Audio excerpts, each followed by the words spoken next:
नमस्कार,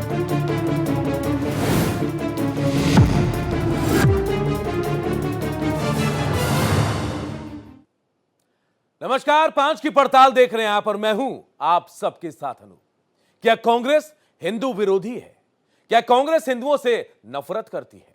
क्या कांग्रेस मुस्लिम वोट के सहारे जीत की नैया पार करना चाहती है? और क्या कांग्रेस तुष्टीकरण की राजनीति कर हिंदू और मुसलमानों को बांट रही है? सवाल हम नहीं कर रहे हैं, यह सवाल तेलंगाना के सीएम और कांग्रेस नेता रेवंत रेड्डी के हिंदू देवी देवताओं पर दिए विवादित बयान के बाद उठ रहे हैं। यह पहली बार नहीं है जब रेवंत रेड्डी ने ऐसा विवादित बयान दिया, लेकिन यह बयान करोड़ों हिंदुओं की आस्था पर सीधा प्रहार है, जिसे लेकर अब वो चौतरफा घिर भी गए हैं।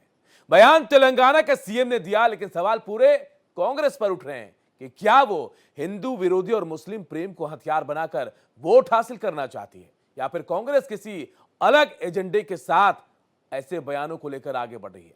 आज इसी पर करेंगे 5 की पड़ताल, लेकिन उससे पहले एक रिपोर्ट आप सबको दिखाते हैं। कांग्रेस को सनातन और हिंदुओं से नफरत है। तेलंगाना के सीएम रेवंत रेड्डी के ताजा बयान से तो यही लगता है। कांग्रेस की तुष्टीकरण की राजनीति का चेहरा एक बार फिर बेनकाब हो गया है। हैदराबाद में कांग्रेस की एक बैठक में रेवंत रेड्डी ने अपने बयान से हिंदुओं की भावनाओं को आहत किया। रेड्डी ने हिंदू देवी देवताओं का अपमान करते हुए कहा कि हिंदू धर्म में शराबी के लिए अलग भगवान हैं, तो दो शादी करने वालों के लिए अलग। ఇందులో అన్ని రకాల మనస్తత్వాలు ఉన్నోళ్ళు ఉంటారు. హిందువులలో ఎన్ని దేవతలు ఉండరు? ఎంతమంది దేవుళ్ళు? 3 కోట్లు ఉండరా? ఎందుకున్నాయి? పెళ్లి చేసుకోవడానికి హనుమంతుడు ఉన్నాడు, 2 పెళ్లిళ్ళు చేసుకునేటోనికి ఇంకొక ఆయన దేవుడు ఉన్నాడు, మందు తాగేటోళ్ళకి ఓ దేవుడు ఉన్నాడు, ఎల్లమ్మ, పోషమ్మ, మైసమ్మ, కళ్ళు కొయ్యాలి, కోడి కొయ్యాలి అనేటోళ్ళకు ఉండరు, పప్పన్నం తినేటోళ్ళకు కూడా దేవుడు ఉండు. అవునా? అన్ని రకాల దేవుళ్ళు ఉన్నారు. बयान के बाद हैदराबाद में बीजेपी रेवंत रेड्डी के खिलाफ सड़कों पर उतर आई।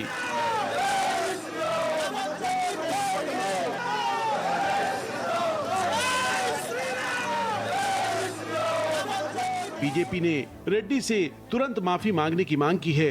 इधर दिल्ली में बीजेपी सांसद सुधांशु त्रिवेदी ने कांग्रेस को आड़े हाथों लेते हुए कहा कि कांग्रेस के अंदर हिंदू धर्म और हिंदू संस्कृति के लिए कितनी घृणा है, ये बार बार झलक जाता है।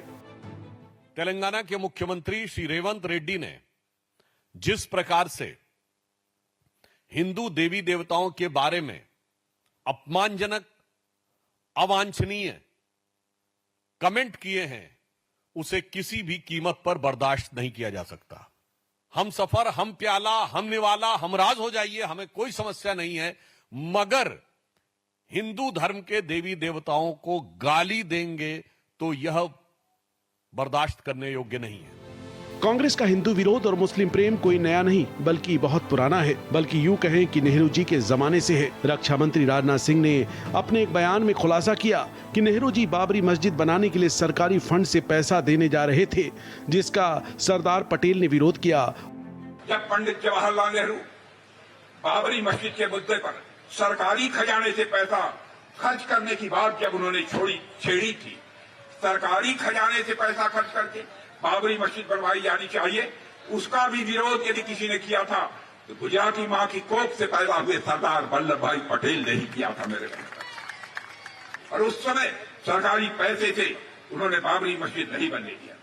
ऐसा पहली बार नहीं है जब कांग्रेस ने मुस्लिम तुष्टीकरण के लिए हिंदू धर्म का अपमान किया हो। आपको याद होगा, कांग्रेस के पूर्व पीएम मनमोहन सिंह ने कहा कि देश की संसाधनों पर पहला हक मुसलमानों का है। इसके बाद भी काफी हंगामा मचा था। Bureau report, Bharat express.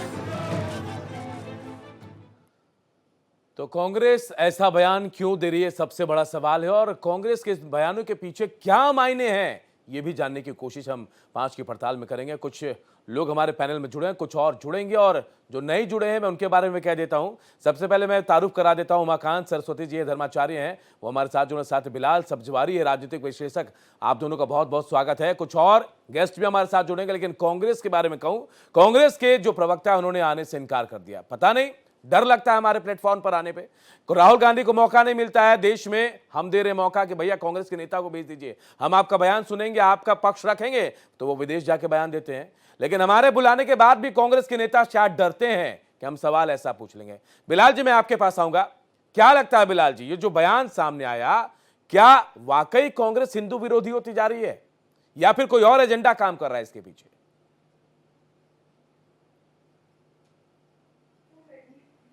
देखिए, ये बड़ा संवेदनशील बयान है और जब किसी धर्म विशेष के पर देवी देवताओं को आप एक खुले मंच से इस तरह की बयानबाजी करते हैं, उनके प्रति इस तरह का अपना नज़रिया रखते हैं, तो यकीनन इसकी मजम्मत की जानी चाहिए और ये समाज के अंदर इस तरह की चीज़ों को बढ़ावा नहीं देना चाहिए। लेकिन सवाल यह है कि रेवंत रेड्डी इस तरह का बयान क्यों दे रहे हैं। बुनियादी सवाल ये है, रेवंत रेड्डी भी तेलुगु हिंदू जाति से आते हैं और ख़ुद अगड़ी जाति को बिलोंग करते हैं तेलंगाना की। तो वही उनका पृष्ठभूमि अगर आप पूर्व में बात करें तो एबीवीपी से उनका एक ताल्लुक रहा है। शुरुआत तो वहीं से की थी, वहीं से शुरुआत तो उनकी वहीं से हुई, लेकिन बाद में उन्होंने कई दल बदले और आज वो कांग्रेस पार्टी की अगुवाई करते हुए राज्य के मुख्यमंत्री भी हैं। तो इसके पीछे एक राजनीतिक दृष्टिकोण मुझे को नज़र आता है। ऐसा लगता है कि तेलंगाना के अंदर जो समुदाय है, ओबीसी समुदाय है, जिसकी आबादी लगभग 56% है, एसटी एससी की आबादी लगभग 27% है। मेरा ख्याल है वो जो कांग्रेस पार्टी के जो एक सामाजिक न्याय का नैरेटिव है, कांग्रेस पार्टी जिस सामाजिक न्याय के नैरेटिव पर धार्मिक राजनीति के खिलाफ लड़ रही है पूरे देश के अंदर, और ख़ास तौर से दक्षिण भारत के अंदर आप कई राज्य ले, चाहे उसमें कर्नाटक ले लें, तमिलनाडु ले लें, केरल ले लें, तो ये सारे के सारे राज्य कांग्रेस शासित राज्य हैं। यहाँ पर कांग्रेस की समर्थन से सरकारें भी हैं। तो दक्षिण भारत के अंदर अक्सर आपने देखा होगा कि पेरियार मॉडल जो एक समय में वर्ण व्यवस्था के खिलाफ खड़े हुए थे, जिन्होंने हिंदू धर्म के अंदर जो छुआछात थी, जो हिंदू धर्म के अंदर अस्पृश्यता थी, हिंदू धर्म के अंदर जो एक सामाजिक व्यवस्था थी, उसके खिलाफ आवाज़ उठाई थी। दक्षिण की राजनीति उससे काफ़ी ज़्यादा प्रेरित है। तो इस बदलते परिवेश में हो सकता है कि तेलंगाना के मुख्यमंत्री रेवंत रेड्डी जो खुद वहाँ की अगड़ी जाति से आते हैं, लेकिन वो अब पिछड़े दलित आदिवासी समाज की राजनीति करना चाहते हो, या कह सकते हैं कि बहुसंख्यक हिंदू समाज की राजनीति करना चाहते हो सकता है इस दृष्टिकोण से उन्होंने ये बात बोली हो। ये बात लेकिन वो कैसे भूल जाते हैं, खुद भी हिंदू हैं, तो लाल भाई वो कैसे भूल जाते हैं, खुद भी हिंदू हैं, और ये पहली बार ऐसा नहीं हुआ कि उन्होंने ऐसा बयान दिया। और अब ये भी कहा जा रहा है कि भाई अलग अलग लोगों के लिए अलग अलग देवता। मैं बीजेपी के प्रवक्ता भी हमारे साथ जुड़ गए हैं, ऋषभ तिवारी जी, आपका भी स्वागत है, मैं आपके पास आऊंगा, लेकिन धर्माचार्य हमारे साथ उमाकांतानंद सरस्वती जी है। उमाकांतानंद जी, आपको क्या लगता है, हिंदू विरोधी ऐसा बयान क्या कांग्रेस को सत्ता पर आसीन कर सकता है? देखिए, किसी के विरोधी बयान तो किसी को भी नहीं देना चाहिए। राजनीति अगर कर रहे हैं तो राजनीति समाज के लिए की जाती है, समाज की व्यवस्था के लिए की जाती है, लेकिन जानबूझ पर किसी धर्म विशेष के देवी देवता पे टिप्पणी करना ये कोई अनजाने में किया गया वक्तव्य नहीं। ये पूरी योजना है कि किस समुदाय को, कितने वर्ग को हमको टारगेट करना है, और इस तरह से टारगेट किया गया है। ये केवल रेवंत रेड्डी ने, साउथ के राजनीति में आप देंगे कभी डिमोलेशन ऑफ सनातन का वक्तव्य दिया जाता है, कभी देवी देवताओं को गाली दी जाती है, कभी कभी देवी देवताओं की संख्या पर प्रश्न उठाया जाता है, और इनका जो प्रश्न है कि दारू पीने वालों के लिए अलग देवता है, ब्रह्मचारियों के लिए अलग देवता है, तो इनको क्या ऐतराज है? हर संप्रदाय, हर धर्म की अपनी अपनी दार्शनिक और सांस्कृतिक पृष्ठभूमि है, व्यवस्था है। तो क्या ये सनातन धर्म की व्यवस्था को बदलने आए हुए हैं? कोई धर्माचार्य है? ये कोई धर्माचार्य नहीं है, ये मन बढ़े हुए लोग, और इनको अभी भारतीय संस्कृति और भारत के लोगों की मानसिकता का ठीक से परिचय नहीं है, जिसके कारण कांग्रेस पार्टी धरातल में, रसातल में धीरे धीरे जा रही है। ये पूरी तरह से डुबाने का इंतजाम करेंगे, क्योंकि हम सभी जो सनातनी हैं, सभी संप्रदायों के भावनाओं का ख्याल रखते हैं और सबका सम्मान होना चाहिए, लेकिन किसी विशेष धर्म के विशेष देवता या किसी विशेष परंपरा के खिलाफ हम जानबूझकर वक्तव्य दें कि बवाल बढ़े, और ये सोच लें कि कुछ लोग हमारे वोटर बन जाएंगे, कुछ समर्थक बन जाएंगे, तो ये बड़ी नादानी है, ये नासमझी भरा वक्तव्य है, और जानबूझकर ऐसा किया जा रहा है। आप बार बार प्रश्न उठा रहे हैं क्या कांग्रेस पार्टी हिंदू विरोधी हो गई है? ये प्रश्न उठने लायक नहीं है, क्योंकि कांग्रेस पार्टी की जो विचारधारा है, संभव है कि कुछ लोग समन्वयवादी हों, वो बोलते जरूर हैं कि हम सेकुलर विचारधारा के हैं, हम मिली जुली विचारधारा के हैं, लेकिन उनकी विचारधारा एकदम सिर्फ वोट की विचारधारा है। हम नहीं कहेंगे कि उनकी किसी एक संप्रदाय के लिए विचारधारा है, हम जरूर इतना कहेंगे कि किसी तरह सत्ता हाथ में थी, कायम रहती, और अब नहीं है तो कैसे आएगी, इसलिए जो किया जा सकता। धर्माचार्य जी, आपको याद होगा ऐसे लोग, ऐसे बहुत सारे लोग हैं जो स्टार प्रचारक बनकर बिहार आते हैं, कहीं और आते हैं, लेकिन जहां मंदिर मिलता है तो भैया वहां मत्था टेकने भी जाते हैं। वहां तो मंदिर इनके लिए बहुत अच्छा है क्योंकि दिखाना है लोगों को, लेकिन अपने यहां जब ऐसी स्थिति आती है तो वोट बैंक की राजनीति, भैया ये नहीं होना चाहिए। और ये ऐसे ऐसे देवी देवता अपने भाई दो पक्ष आप दिखाते हैं, एक हाथ इधर एक हाथ इधर, क्या चाहते हैं धर्माचार्य जी? देखिए, ये बस केवल वोट चाहते हैं, ये केवल सत्ता चाहते हैं, और ये एक तरह से बहरूपीय लोग हैं, इनका कोई कैरेक्टर होता नहीं। नेता अच्छे भी होते हैं, बुरे भी होते हैं, हर पार्टियों में अच्छे लोग भी होते हैं, लेकिन जब आप एकदम धराशायी हो जाते हैं तो भी धैर्य रखना चाहिए, जनता के मिजाज को समझना चाहिए, जन जन तक जाके जागरण करना चाहिए, अपना पक्ष रखना चाहिए। आप किसी के सांस्कृतिक धरोहर को गाली देके सत्ता पालेंगे, इस भ्रम में न रहें। और हमेशा से ये गलती हम तो अभी 20 साल से देख रहे हैं कांग्रेस के कार्यकर्ता कर रहे हो, चाहे मणिशंकर अय्यर हो या बहुत सारे वक्तव्य इस बीच में आते रहे हैं इस 10-15 साल में, और इन्होंने ऐसी ऐसी गलतियां की है और उन गलतियों पे गलतियां फिर होती जा रही हैं, जो इनके लिए ठीक नहीं है राजनीतिक भविष्य के लिए, ये समझ लें आप। चलिए, मैं आप वापस आपके पास आऊंगा गुरुजी, मैं ऋषभ जी के पास आता हूं। ऋषभ जी, मैं कोशिश कर रहा था कि कांग्रेस का भी कोई प्रवक्ता आ जाए, लेकिन शायद डरते हैं। मैं बार बार यही कह रहा हूं कि मैं तो प्लेटफॉर्म देने के लिए तैयार था, भाई हमारा चैनल है, आप आइए प्लेटफॉर्म पर जवाब दीजिए, लेकिन शायद डर लगता है उनको कि हमारे सवाल ऐसे पड़ेंगे कि जवाब देते नहीं बनेंगे, या फिर आप सवाल पूछ लें। यार यही डर है कि राहुल गांधी को विदेश ले जाता है, वहां जवाब देते हैं। तो मैं आपसे ऋषभ जी पूछना चाहता हूं कि क्या वाकई हिंदू विरोधी कांग्रेस हो गई, या फिर जानबूझकर ऐसे बयान दिलाए जा रहे हैं? अनूप जी, वो इसलिए भी नहीं आए क्योंकि उनको अगर जिहाद का डिस्कशन रहता तो वो बेशक आ जाते। बिल्कुल, उन लोगों को ज्यादा इंटरेस्ट है जिहाद करने में, इसलिए वो नहीं आए। पॉइंट वन मैं बताता हूं।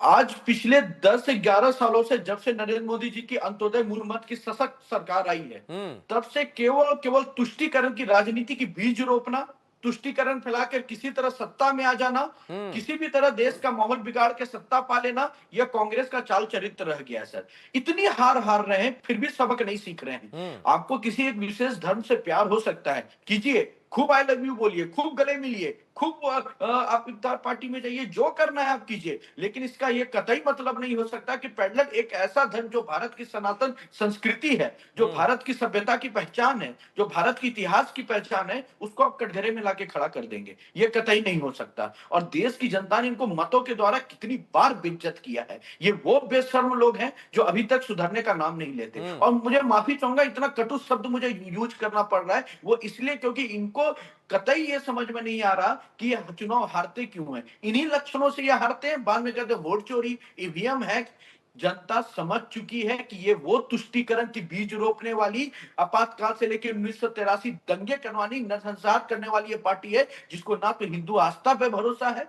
इनके ही गठबंधन के लोग हैं ना तमिलनाडु के, जिन्होंने कहा था सनातन चौक भारत, और उनको बिहार में लाके ये प्रचार कराएंगे और सोचेंगे कि हमें वोट मिल जाए। इनके सुक्कू साहब अभी क्या कर रहे हैं? भाई साहब, राधे राधे क्यों बोल रहे हो? नमस्ते बोलो। इनको राधे राधे से क्यों दिक्कत है? क्या दिक्कत है जी राधे राधे से? ये क्या चाह रहे हैं कि देश के बच्चे सनातन संस्कृति को छोड़ के केवल अल्लाह अकबर बोलते हुए चले? ये चाह क्या रहे हैं? भाई साहब, आपको जो नारा लगवाना है लगवाइए, लेकिन किसी धर्म का मजाक उड़ाएंगे, किसी धर्म को आप कटघरे में खड़ा करेंगे, तो ये देश की वो जनता है जो इंदिरा गांधी के सशक्त सरकार को उखाड़ के फेंक दी थी। आज कांग्रेस शून्य पे है और शून्य पे रह जाएगी। ये अभी भी नहीं समझ पा रहे हैं। तो सबसे महत्वपूर्ण विषय यह है सर कि आपको सॉफ्ट टारगेट केवल हिंदू मिलता है। मजाल है, आप एक बार बोल के दिखाइए तो किसी और धर्म पे मुंह में फेविकॉल लग जाएगा, उस वक्त बोल नहीं पाएंगे। लेकिन जहां आपको टारगेट दिखता है सॉफ्ट धर्म, आप बोलने के लिए निकल के आ जाते हैं। इनको अभी भी समझ में नहीं आ रहा कि देश का नब्ज क्या है। यह देश ना तो सैनिकों से समझौता करता है ये देश, ना तो किसानों से समझौता करेगा ये देश, ना तो सनातन संस्कृति से समझौता करेगा। अगर ये बात इतनी सी समझ नहीं आ रही है कांग्रेस पार्टी को, तो अभी उनका और दुर्दशा होना तय है। मैं वापस आऊंगा आपके पास, मैं बिलाल भाई आपके पास आऊंगा। बिलाल भाई, आपने देखा बिहार के चुनाव में राहुल गांधी पहुंचे तो मंदिर मंदिर घूम रहे थे, तालाब में कूद रहे थे, सब कुछ कर रहे थे। भाई, आप एक तरफ मंदिर जाते हैं, आशीर्वाद लेते हैं, तमाम चीज, और आपके मुख्यमंत्री किसी प्रदेश के उसी मंदिर को लेकर, उसी मंदिर के देवी देवताओं को लेकर ऐसा बयान देते हैं। क्या आप सिर्फ तेलंगाना चाहते हैं, पूरा देश चाहते हैं? सवाल तो यह भी है। या फिर जो बयान आया अभी, ये क्या सिर्फ तेलंगाना बेस्ड है? ये तो पूरी दुनिया देख रही है, असर तो पड़ेगा इसका। देखिए, बड़ा कॉम्प्लिकेटेड है। तो भारतीय राजनीति में जो इस समय चिंतन की जो दो धाराएं हैं, एक तरफ ध्रुवीकरण की राजनीति है, एक तरफ सामाजिक न्याय की राजनीति है। आपने देखा होगा कि उत्तर प्रदेश के अंदर जो भारतीय जनता पार्टी के घटक दल हैं खुद, चाहे उसमें ओम प्रकाश राजभर हैं, चाहे उसमें संजय निषाद हैं, आपने उनको भी देखा होगा हिंदू धर्म के सनातनी व्यवस्था पर प्रहार करते हुए। बिल्कुल। तो सवाल ये भी खड़ा होता है कि फिर भारतीय जनता पार्टी के वो घटक दल क्यों है? सवाल यहाँ पर सनातनी बनाम कांग्रेस का नहीं है। सवाल यहाँ पर यह है कि सनातन बनाम पिछड़ों की जो देश के अंदर राजनीति है, उसका जो द्वंद्व है वो इस प्रकार उभर कर सरफेस पर आता है। एक तरफ कांग्रेस पार्टी सामाजिक न्याय की राजनीति करती है, जहां वो बहुसंख्यक हिंदू, आप हिंदू समाज के ही जो हिस्सा है, जिसमें एसटी, एससी, ओबीसी शामिल है, जो बहुसंख्यक संख्या में उनकी राजनीति करना चाहती है सनातन के विरुद्ध, या कहिए कि धर्म के विरुद्ध करना चाहती है, या कहिए कि ध्रुवीकरण की राजनीति के विरुद्ध करना चाहती है। उसी तरह आपने देखा होगा कि स्वामी प्रसाद मौर्य, जो एक समय में भारतीय जनता पार्टी के कैबिनेट के मिनिस्टर थे, वो भी हिंदू देवी देवताओं पे सवाल खड़ा करते थे। आपने देखा होगा कि बिहार के अंदर जनता दल यूनाइटेड के खुद ऐसे सदस्य थे जिन्होंने हिंदू धर्म के अंदर जो गीता के जो श्लोक हैं उन पर सवाल खड़े किए थे।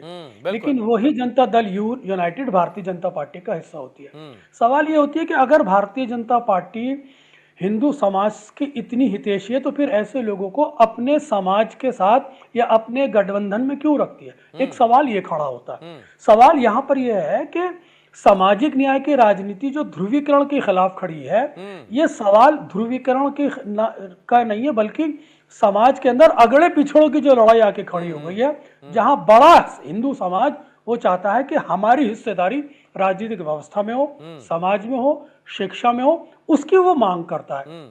रेवंत रेड्डी खुद एक ऊंची बिरादरी से आते हैं, एबीवीपी के सदस्य रहे, आज वो राजनीति का इस्तेमाल अगड़े पिछड़े की राजनीति के बनाम करते आए।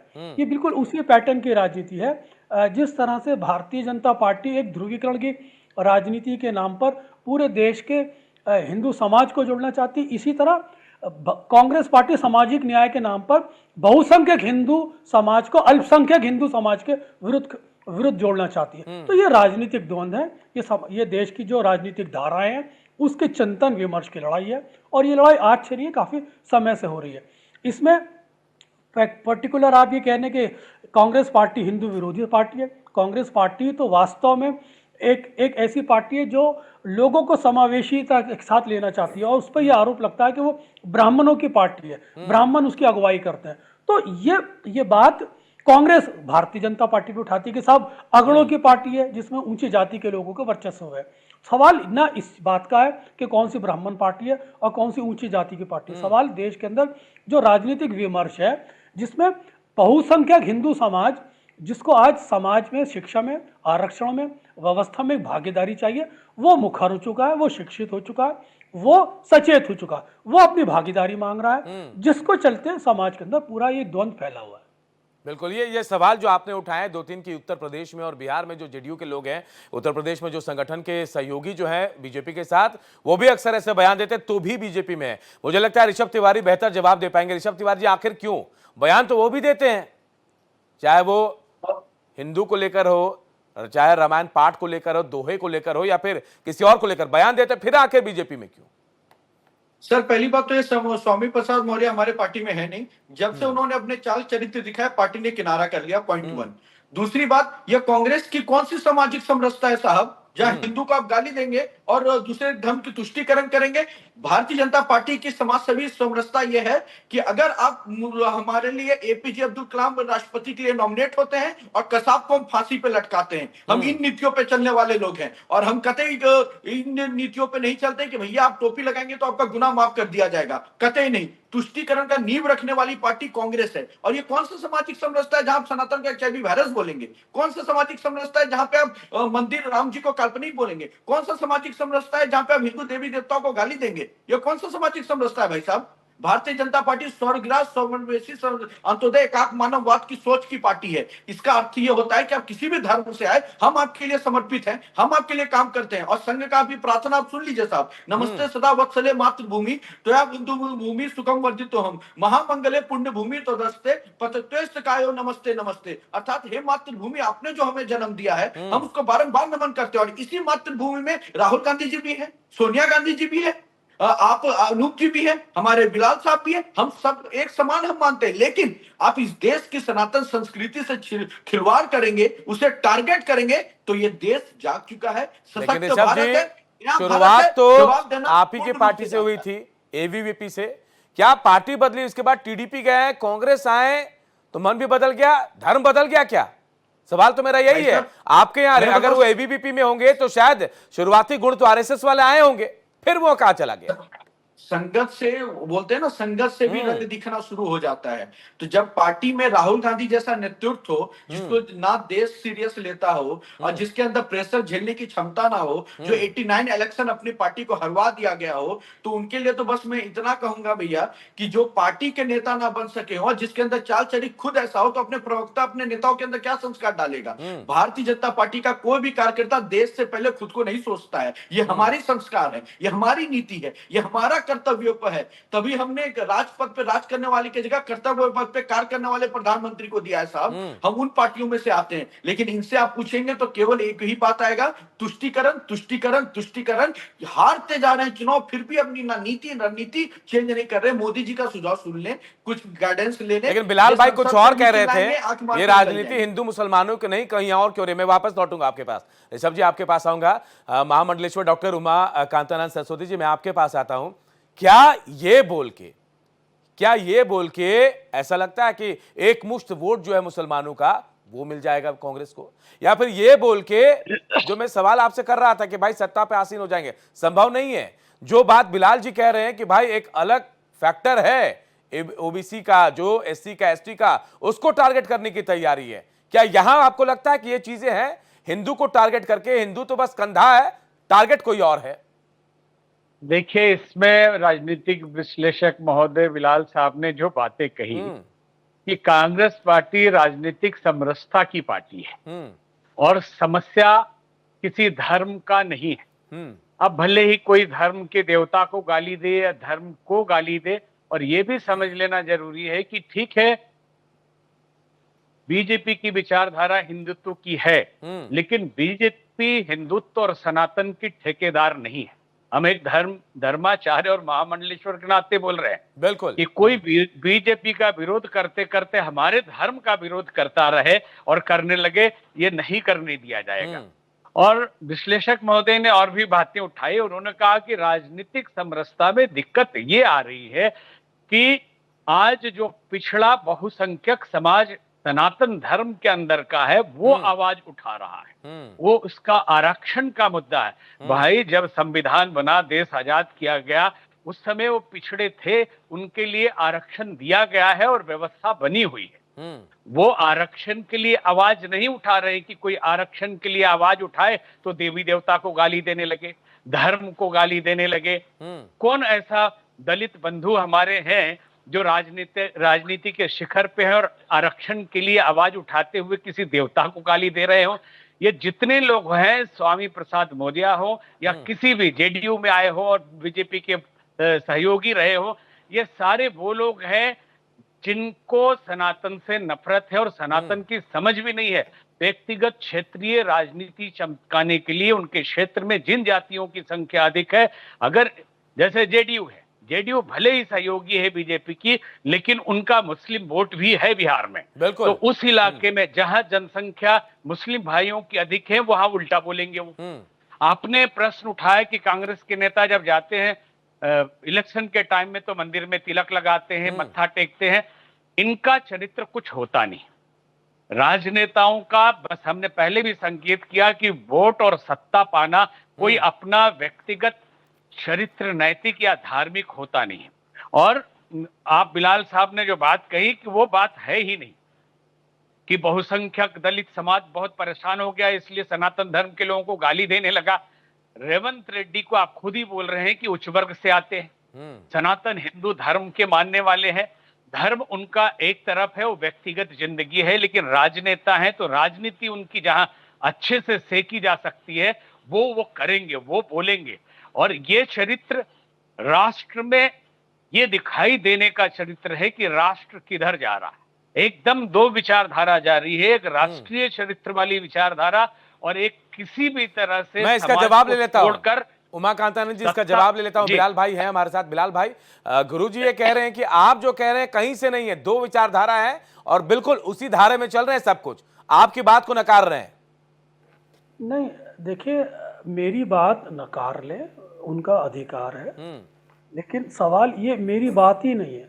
मैं समाज के अंदर जो वैचारिक द्वंद्व है, समाज के अंदर जो पीड़ा मौजूद है, समाज के अंदर जो दर्द मौजूद है, एसटी एससी ओबीसी समाज जिन मुद्दों को लेकर संघर्ष कर रहा है, एसटी एससी समाज जब ये आवाज़ उठाता है कि साहब उनकी चुटिया काट जाती है, उनको घोड़े पे नहीं बैठने दिया जाता है, उनमें पेशाब चटाया जाता है, तो ये मैं तो नहीं कह रहा, ये तो एसटी एससी समाज के लोग ही बोल रहे हैं। मैं तो उनकी अभिव्यक्ति को आपके प्लेटफॉर्म के माध्यम से रख रहा हूँ और ये समझने की कोशिश कर रहा हूँ और ये समझाने की कोशिश कर रहा हूँ आपके प्लेटफॉर्म के माध्यम से कि किसी अल्पसंख्यक समुदाय के किसी नेता ने तो आपके हिंदू समाज के नेताओं को गाली नहीं दी जो इसको आप तुष्टीकरण की कांग्रेस की राजनीति से जोड़ दें। सवाल ये है कि जो आदमी बोल रहा है वो खुद अगड़े समाज का है और जिस राजनीति का वो अभी की प्रकटीकरण कर रहा है वो सिंबॉलिकली एसटी एससी ओबीसी समाज की भावनाओं को समाज में रखकर राजनीति कर रहा है। तो मैं उस वर्ण व्यवस्था के अंदर के जो द्वंद्व हैं समाज के अंदर उसको रखने की कोशिश कर रहा हूं। मैं अपनी बात तो रख ही नहीं रहा। बिल्कुल बिलाल जी, आप जो बात कह रहे थे, जो बात चुनाव को लेकर थी, एक बात तो गुरुजी ने कही हिंदू मुसलमान दो धुरी, लेकिन आप कह रहे कि एक अलग धुरी है ईबीसी, जो दूसरे नीचे तबके के लोग हैं वो वोट बैंक में। आप अपनी बात पूरी करें तो शायद मैं सवाल आगे पूछूंगा। जी बिल्कुल, आप ठीक फरमा रहे हैं। देखिए अनुपम जी, आप इसको इस तरह से समझने की कोशिश कीजिए कि जब गिरिराज सिंह बिहार की आपने बात की थी, जब वो एक समुदाय विशेष पर कोई टीका टिप्पणी करते हैं जो एक ध्रुवीकरण की राजनीति की प्रेरक होती है, तो उस समय वो उस पर भारतीय जनता पार्टी एसोसिएट नहीं करती अपने आप को। उसी तरह उत्तर प्रदेश के आपने देखा होगा मुख्यमंत्री अक्सर एक धर्म विशेष के खिलाफ बोलते हैं, लेकिन भारतीय जनता पार्टी टेक्निकली अपने आप को उससे दूर रखती है। तो रेवंत रेड्डी ने जो बयान दिया है वो उनका व्यक्तिगत बयान है, कांग्रेस पार्टी ने अभी तक उससे अपने आप को एसोसिएट नहीं किया।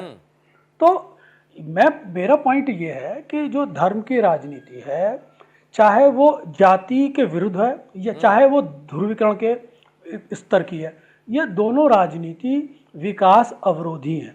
ये आज आपने देखा होगा कि आज रुपए की कीमत 90 रुपए प्रति डॉलर हो गई है। इसलिए तो हुई है, देश के अंदर ना तो विकास की राजनीति हो रही है, एक तरफ तुष्टीकरण की राजनीति का आरोप है, एक तरफ सांप्रदायिक राजनीति का आरोप है। देश की राजनीति इन्हीं द्वंद्व में आके फंस गई है, जहां विकास की राजनीति की बात है, मुद्दों की बात है, प्रासंगिकता की बात है, देश का रोड मैप क्या होना चाहिए, अर्थव्यवस्था किस तरह से सुचारू होनी चाहिए, हमारे अर्थव्यवस्था के जो चारों इंजन हैं वो किस तरह से अपने सुचारू रूप से काम करने चाहिए ताकि देश का जो प्रति व्यक्ति आय है वो बढ़े, ग्रोथ रेट बढ़े, साथ ही साथ आज रुपए की कीमत इतनी न गिरे। इसी वजह से तो हो रहा है कि देश के अंदर एक तरफ धर्म की राजनीति हो रही है, एक तरफ जाति की राजनीति हो रही है। तो मैं इन दोनों राजनीति के विरोधी हूं। रहा सनातन का सम्मान, तो मैं खुद सनातनी हूं, मैं खुद सनातन का सम्मान करता हूं। मैंने बोलने से पहले ही कहा था कि किसी समुदाय विशेष के धार्मिक नेताओं को किसी भी तरह की अभद्र भाषा का इस्तेमाल करना मैं नैतिक रूप से भी गलत मानता हूं, राजनीतिक रूप से भी गलत मानता हूं और व्यवहारिक रूप से भी गलत मानता हूं। लेकिन देश की राजनीति है, राजनीति ऐसी ही होती है और ऐसे ही करते रहे लोग। तो सुन लिया बिलाल साहब जो कह रहे हैं। ऋषभ जी, मैं आपके पास आ रहा हूं क्योंकि बिहार का जिक्र हुआ था, तो मैं एक चीज आपको भी बताना चाहूंगा। बिहार में जेडीयू आपकी सहयोगी है। आप जिस घुसपैठ का जिक्र कर रहे थे, जेडीयू के किसी भी नेता ने, किसी भी मंत्री ने इस मुद्दे को नहीं उठाया। आप भी इस बात को मानते होंगे। आपका ये मुद्दा था, लेकिन जेडीयू नहीं जा रही थी उसके साथ, क्योंकि एक वर्ग ऐसा था, तबका, जिसका जिक्र अभी बिलाल साहब कर रहे थे, वो कहीं ना कहीं नीतीश कुमार के साथ था। वहां भी वोट बैंक की राजनीति थी। मानते हैं इस बात को? सर, पहली बात तो इन्होंने कुछ बातें कही, उस पर मैं जवाब दे देता हूँ। पॉइंट 1 की इन्होंने कहा कि आपके एक प्रदेश के, उत्तर प्रदेश के मुख्यमंत्री एक विशेष धर्म को टारगेट करते हैं। सरासर गलत है। एक भी ऐसा वक्तव्य निकाल के दे दीजिए जो किसी एक धर्म के प्रति नफरत की भाषा बोल रहे हो, कहते ही नहीं। हाँ, माफिया के प्रति जरूर बोलते हैं और माफिया को मिट्टी में मिलाने का काम करते रहेंगे। कोई संकोच नहीं है साहब मुंह जोगने की राजनीति करने। भारतीय जनता पार्टी नहीं आई है, स्पष्ट कहता हूं मैं। दूसरी बात, ये वो सरकार है जो विकास दुबे के घर के ऊपर भी बुलडोजर चलाती है और अतीक अहमद के घर के ऊपर भी बुलडोजर चलाती है। हमारा दृष्टिकोण स्पष्ट है, कानून जो तोड़ेगा बुलडोजर चलेगा। जिसको तकलीफ है कहीं और अपना आशियाना ढूंढ ले। दूसरी बात मैं कह देता हूं साहब, ये जो कह रहे हैं कि विकास क्या क्या, विकास क्या क्या, विकास को देखने के लिए दिल को विशाल करने की आवश्यकता होती है। इस देश में, जिस देश में इतनी शासन तक कांग्रेस पार्टी की सरकारें रही और महिलाओं के लिए शौचालय तक की चिंता नहीं की, ये कौन सा साम्राज्यिक समझता था भाई साहब? कौन सा देश को न्याय देने की बात करते हो आप? जिस देश में इतने साल तक कांग्रेस पार्टी की पूर्ण रूप से बहुमत की सरकार रही, वहां 18,000 गांव में बिजली नहीं पहुंची थी। आज भारत टॉप 4 मेडिक सिटी में, देश में भारत का नाम है। विश्व का चौथा बड़ा मेडिकल बाजार भारत बन रहा है। इजी ऑफ डूइंग बिजनेस के तहत भारत की रैंकिंग अच्छी है। और जहां तक स्टार्टअप की बात है, उसमें भारत की श्रेणी बढ़कर आई है। 2 करोड़ रोजगार की बात हमने कहा था, इनडायरेक्टली 2 करोड़ 85 लाख स्टार्टअप हमने क्रिएट कर दिए। आइए ना विकास पे बात करते हैं। 7 किलोमीटर आप लोग रोड बनाते थे, 34 किलोमीटर हमने रोड बना के हाईवे में दिया। आइए विकास पे बात करते हैं। गांव के बच्चे, एक महिला अपनी बांस की बनी बूस को, सूप को झारखंड की आज डिजिटल प्लेटफॉर्म पे बेच रही है। आइए विकास की बात करते हैं। हमारे पूज्य महामंडलेश्वर साहब बैठे हैं, इनका मैं कई दफा, मेरे ऊपर इनका आशीर्वाद रहा है। हमारे झारखंड से सांसद आते थे समीर उरांव जी, उनके साथ मिलकर संपूर्ण विकास परियोजना के तहत जितना काम ट्राइबल के लिए भारतीय जनता पार्टी ने किया है, शायद इतिहास में कांग्रेस पार्टी ने कभी ट्राइबल के लिए सोचा होगा। मैं ऋषभ जी आपको एक मिनट के लिए रोकना चाहूंगा। आप समीर उरांव का नाम ले रहे हैं, मैं भी वहीं से आता हूं और मैं आपको बता रहा हूं कि आज समीर उरांव के इतना करने के बाद भी वहां आदिवासियों की हालत बहुत बेहतर हो पाई। मुझे बता दीजिए आप। मैं उसी रांची से आता हूं और मैंने बिहार भी देखा। आपने शौचालय का जिक्र किया, मैं इस बार बिहार के बारे में बता दूं, पहली बार मैंने बिहार में रात में महिलाओं का झुंड में झुंड देखा जो शौच के लिए जा रही थी। आपने शौचालय का जिक्र किया। क्या ट्राइबल की चीजें जो आप प्लेटफॉर्म पर लेकर आ रहे हैं, कभी उनकी स्थिति जानने की कोशिश की गई कि वाकई उनकी चीजें बिक रही है या फिर नहीं? प्लेटफॉर्म तो मिल गया, लेकिन शायद वो चीजें नहीं बिक पा रही है। मैं समीर उरांव को भी जानता हूं, मुझे भी जानते हैं, लेकिन वो चीजें नहीं हो पाई हैं। अनूप जी जवाब दे दो। बेशक हमने जानने की कोशिश की है और मैं तो संथाल परगना से आता हूं सर। उस संथाल परगना से आता हूं जो जेएमएम का गढ़ है, जो आदिवासियों के नाम की राजनीति करती है। और मैं आपको डंके के चोट पे कह सकता हूं, तस्वीर और तकदीर दोनों बदले हैं। आदिवासी की तस्वीर और तकदीर बदलने का काम हमने किया है। और जब एक ट्राइबल महिला राष्ट्रपति के लिए नॉमिनेट होती है तो एक गर्वांकित माहौल आदिवासियों के बीच डेवलप होता है कि जो हमें पिछड़ा, दलित, शोषित, वंचित समझते थे, आज हमारे समुदाय के लोग देश के सर्वोच्च पद पे बैठ सकते हैं। एक कहने का विषय, गवर्नमेंट तो हेलमेट पहनने की रूल बनाती है, लेकिन कई ऐसे लोग हैं जो बेवजह हेलमेट नहीं पहनते हैं। इसका क्या मतलब है? सरकार की मंशा ठीक नहीं है क्या? मंशा बेशक ठीक है, इंप्लीमेंट हम करा रहे हैं और सशक्त रूप से कराएंगे। चलिए, आप अपनी बात कर दी। गुरुजी मैं आपके पास आ रहा हूं। बिलाल जी शायद कुछ कहना चाह रहे थे, आपका जवाब शायद आपको भी काटा गया। बिलाल जी, ऋषभ जी ने जो कहा वो शायद आप जो जवाब दे रहे थे तो कुछ अलग था। मैं चाहूंगा पहले आप जवाब दे दे बिलाल जी, फिर मैं गुरुजी के पास आऊंगा। देखिए, चर्चा हो रही है, एक दूसरे से जो वैचारिक मतभेद होते हैं वो स्वाभाविक है, इसमें कोई बात ही नहीं है। अभी जो बीजेपी के प्रवक्ता बात कर रहे थे, मेरा ख्याल है वो थोड़ा इमोशनल हो गए। वो समस्या की गहराई में नहीं जा रहे। जिस विवेक से उनको बोलने की ज़रूरत थी, उस विवेक से ना बोल के वो थोड़ा सा एक इमोशनल आउटबर्स्ट के पॉइंट ऑफ व्यू से बोल रहा है। खैर कोई बात नहीं, कोई ऐसी उन्होंने गलत बात नहीं की, लेकिन थोड़ा इमोशनल हो गए। मैं बार बार आपको कह रहा हूँ, ये जो समस्याएं खड़ी हो रही हैं, ये क्यों खड़ी हो रही हैं? आज देश के अंदर भीम आर्मी जैसे आउटफिट क्यों पैदा हो रहे हैं? आज मध्य प्रदेश के अंदर आपने देखा होगा, जो दलित समुदाय के लोग हैं वो सनातन के विरुद्ध क्यों खड़े हो रहे हैं? आज आपने उत्तर प्रदेश के अंदर देखा होगा कि भारतीय जनता पार्टी के घटक दल ही भारतीय जनता पार्टी से अलग होकर बिहार के अंदर क्यों अलग चुनाव लड़ रहे थे। आज आपने देखा होगा कि संजय निषाद हैं, अच्छा ओम प्रकाश राजभर में भारतीय जनता पार्टी के घटक दल होके ही भारतीय जनता पार्टी में हमला कर रहे हैं। तो सवाल मैं आपको बार बार वो कह रहा हूं, बिलाल भाई एक चीज मैं आपको बताऊंगा, बिहार चुनाव के बाद ये तमाम लोग जो है जिनका नाम आप ले रहे हैं, पिछड़ी की सामाजिक न्याय की राजनीति है, वो एक परिवर्तन के दौर की तरफ गुजर रही है। जब तक आप उसमें इंसाफ नहीं करेंगे, आपने देखा होगा 69,000 टीचर भर्ती घोटाला उत्तर प्रदेश में हुआ, हाई कोर्ट के स्टैंडिंग ऑर्डर थे, लेकिन उत्तर प्रदेश सरकार उसको इंप्लीमेंट नहीं कर पाई। इसलिए रोष पैदा होता है पिछड़ जातियों में, दलित समुदाय की जातियों में और अति पिछड़ो समाज के अंदर। इसका कोई ना तुष्टिकरण से मतलब है, ना इसका धर्म से मतलब है, ना इस्लाम से मतलब है। ये हिंदू धर्म के अंदर का जो उपजा हुआ रोष है, जहां समानता की बात होनी चाहिए। जो पिछड़े दलित समुदाय के लोग वो भी तो हिंदू हैं।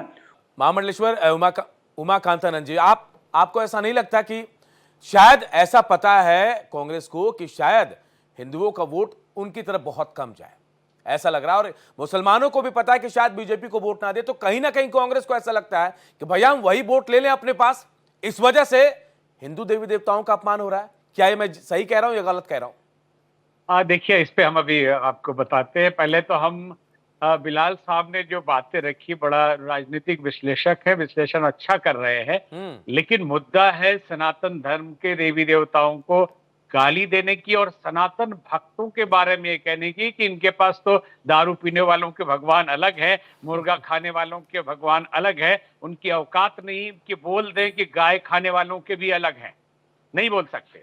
और बिलाल साहब जो उस मुद्दे से हटा के एकदम विश्लेषण अलग कर रहे हैं कि ये मुद्दा दलित, पिछड़े और अगड़ों का है, जबकि ये है ही नहीं। और उन्होंने प्रश्न भी उठाया कि फिर भीम आर्मी बन रही है, तो ये जितनी भीम आर्मी बन रही है, ये छोटे क्षेत्रीय लोग जिनकी अपनी राजनीतिक महत्वाकांक्षाएं हैं और सीधे सीधे सेंट्रल राजनीति में अपने चरित्र और कर्तृत्व से नहीं जा सकते हैं, तो उनको छोटे स्तर पे लोगों को संगठित करके उनको भड़का के जातिवाद के टुकड़े टुकड़े में बांटकर अपनी राजनीति करनी है। इसलिए भीम आर्मी टाइप के ये दुनिया भर के कुकुरमुत्ते की तरह पनपते हैं हर स्टेट में। हर राज्य में आपको कोई राजभर मिलेगा, कोई मिलेगा, अलग अलग टाइप के मिलेंगे। और एक प्रश्न उनका था कि बीजेपी के घटक दल, नाम 2-3 लिया इन्होंने, किसी घटक दल की जिम्मेवारी मुख्य दल की नहीं होती है जब वो पार्टी में नहीं है। वो जब तक राजनीति में पार्टी में, तब तक जिम्मेवारी वो बड़ी पार्टी लेती है। सबकी अपनी अपनी विचारधारा होती है और जब तक स्वार्थ रहता है उस बड़ी पार्टी से, तब तक वो जुड़े रहते हैं, उनकी विचारधारा में हाँ मिलाते हैं, नहीं तो वो अपनी अलग सिस्टम में चले जाते हैं। इसलिए और मूल मुद्दा यह है कि कांग्रेस पार्टी का एक वरिष्ठ जिम्मेदार मुख्यमंत्री किसी धर्म विशेष के लिए, और वो भी ऐसे धर्म के लिए जिसकी जनसंख्या, जिसकी मूल भूमि है भारत है, ये हिंदुस्तान भारतीय हिंदुओं की भूमि है, सबका सम्मान है, सभी संप्रदाय यहाँ जीते हैं, लेकिन उसको गाली दे और मुद्दे को कहा जाए कि अगले पीछे की राजनीति के कारण ये हो रहा है, ऐसा नहीं है। सीधे सीधे ये है कि कहीं ना कहीं मंशा है कि उन लोगों को जो सनातन से नफरत करते हैं, उन लोगों को जो सनातन को नीचा दिखाना चाहते हैं, उनके दिल को थोड़ा सा भड़ाक पहुंचाया जाए कि हम मुख्यमंत्री होते हुए भी आपके साथ खड़े हैं, आप हमारे साथ रहना। आपने जो प्रश्न किया, एक सिंपैथी वाली बात हो गई गुरुजी की, सिंपैथी जता रहे हैं कि भैया हम आपके साथ हैं, वो हो ना हो हम आपके साथ हैं और आपका वोट हमें चाहिए। आखिरी कमेंट में आप तीनों से चाहूंगा बिल्कुल संक्षेप में। बिलाल भाई सबसे पहले आपके पास, क्या जो बयान दिया गया वो आप इसे कैसे देखते हैं और माफी की जो मांग की जा रही है क्या जायज है? देखिए, मैंने तो अपने क्वालिफाइंग रिमार्क्स में जब अपने बात कहनी शुरू की थी तभी मैंने कहा था कि मैं इस तरह की बयानों का विरोध करता हूं। लेकिन अभी हमारे पैनल में बड़े सम्मानित गुरुजी बैठे हैं, अभी उन्होंने ये कहा कि साहब ऐसे लोगों को भी देखना चाहिए जो गौ की हत्या करते हैं।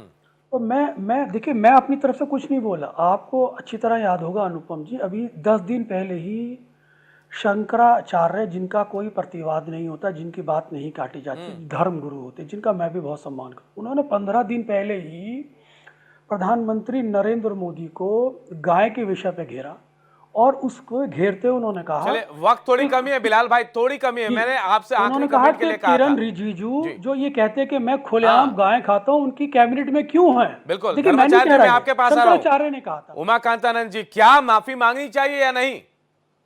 एकदम माफी मांगनी चाहिए, क्योंकि देखिए ये सीधे सीधे सनातन को चैलेंज है और ये सनातनियों के लिए स्वाभिमान का विषय है। किसी की हिम्मत नहीं होनी चाहिए। आप राजनीति करिए, अपना संगठन बनाइए, सत्ता में आइए, लेकिन धर्म के विरुद्ध बोलेंगे तो नहीं बोलने दिया जाएगा। ऋषभ जी, मैं आपको आपके पास माफी आता हूं। मांगनी क्या माफी जरूरी है? आप तो प्रदर्शन भी किया जा रहा है बीजेपी की तरफ से, क्या चाहते हैं? सर, इनकी इन नीति और कार्यों के कारण ये सत्ता से साफ हुए हैं और अब धरातल में चले जाएंगे। भगवान ईश्वर इनको सद्बुद्धि दे और कम से कम एक मजबूत विपक्ष की और कम से कम भूमिका निभाने लायक इतनी बची रहे। इस तुष्टीकरण की नैया में ये इस कदर डूबेंगे कि जिंदगी में कांग्रेस उभर नहीं सकती और यही विद्वान विलाप पे रोते रहे। बिल्कुल, तो बहुत बेहतर चर्चा हुई। बहुत बहुत शुक्रिया आप तमाम लोगों का। हालांकि कई अलग अलग तर्क भी निकल कर सामने आए, जिसके जरिए हम समझने की कोशिश करते रहे कि आखिर इस बयान के पीछे के मायने क्या। लेकिन हाँ, सियासत भी इस पर खूब हो रही है और आने वाले 1-2 दिनों में देखिए इस पर भी अलग अलग तरीके से प्रतिक्रियाएं भी आएंगे, उसका भी इंतजार होगा। लेकिन फिलहाल इतना ही, मुझे दीजिए इजाजत, नमस्कार।